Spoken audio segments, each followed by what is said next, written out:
Assalomu alaykum. Bugun biz Aziya Plast zavodidamiz. Bu yerda har xil maqsadlarga mo'ljallangan turli xil quvurlar ishlab chiqariladi.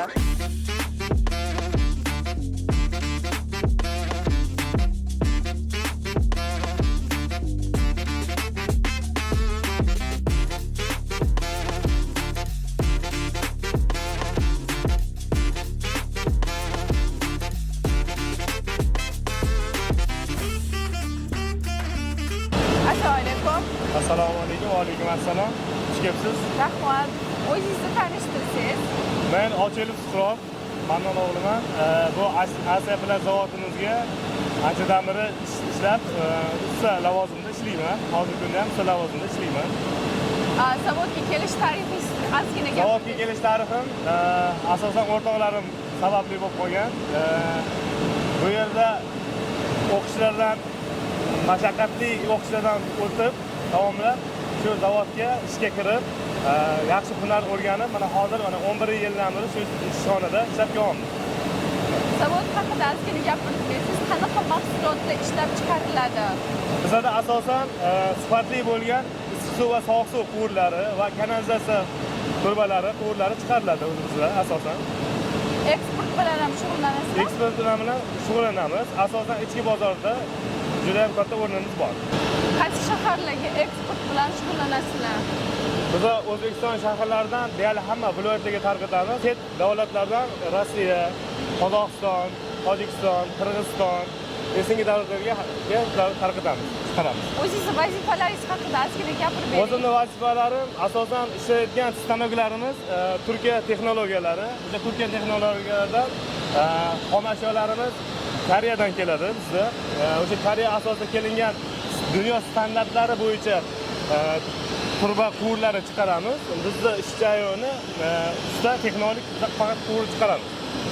Sizlarni Aziya Plast zavodida faqat quvurlar ishlab chiqariladi yoki yana boshqa mahsulotlar ham ishlab chiqarasizlarmi? Yo'q, bizda asosan yana boshqa ishlab chiqarishlarimizdan PVC mahsulotlar, profnastil, dekorativ panellar ham ishlab chiqaramiz. Birinchi zavodga kelgan birinchi kuningizni gapirib bering. Ishxonaga kelgan birinchi kunim kechqurun bizda kunduz kuni va oqshom ishlaymiz, kechqurun ham ishlaymiz ish rejimida. O'rtoqlarimni tavsiyasi bilan kechqurun soat 2015-yilda kelganman. Kechqurunda kelib, o'sha ish jarayonlarini ko'rganman. Bir hafta sinov vaqtida o'tib, shu zavodda ishlash menga yoqdi. Hozirgacha ishlab kelyapman. 11 yil davomida. 11 yil davomida. Birinchi ustozingiz bo'lganmi zavodda? Birinchi ustozim bo'lganlar, Hasan aka, o'zbek ustozlar, keyin turk ustozlarim bo'lgan. Shu texnologiya bilan, stanoklar bilan kelib o'rgatib ketgan ustozlarim bo'lgan. O'zi qanaqa ishlab chiqariladi trubalarni, qanaqa jarayonlardan o'tib shu hosil bo'ladi umuman? Bizda tayyor xomashyo Koreyadan keladi. Bu granulalarni stanokdan solamiz, stanokga solinadi. U stanoklardan 220 gradusda stanokdan mol erib, shu bilan tayyor xomashyo bo'lishga chiqadi va uni suv bilan sovutib, yozuvlarni yozib, chiroyli brendlarimizni qo'yib, undan keyin uka-uka qilib xalqimizga yetkazib beramiz. Videojet, sizlarda bilamiz, videojet maxsus uskunasi bor. Uni qanaqa maqsadlarda foydalanasizlar? Asosan shu quvur ishlab chiqarishga. Biz ishlab chiqarishga asosan videojet mahsulotidan, ya'ni videojet yozuv apparatidan ishlatib foydalanamiz va lazer apparatlaridan foydalanamiz. Bizda juda ham talabgor bo'lgan, bizga oson foydalanishimizga yordamchi bo'ladigan narsa, ya'ni brendlarimizni ko'rsatib beradigan vosita bu videojet asosan.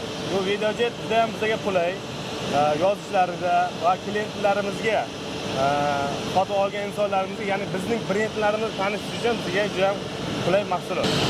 Qanchalik qulay sizga shu videojet uskunasini ishlatish?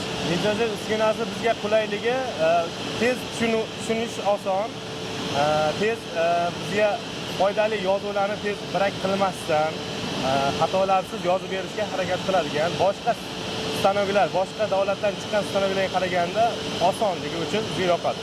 Shu maqsad bilan shu stanok bilan ishlab kelamiz hozir. Nimaga aynan videojetni tayinlagansizlar? Chunki bilamiz, hozir O'zbekiston bozorida juda ham Xitoy markiratorlari, markirovka qiladigan uskunalari ko'p. Nimaga aynan videojet? Videojet uskunasi bilan ishlaganimizda uni ichidagi ishlatadigan xomashyolarimiz topishda osonroq va uni servis xizmatlari bor. Shuning uchun bizga videojet ma'qul.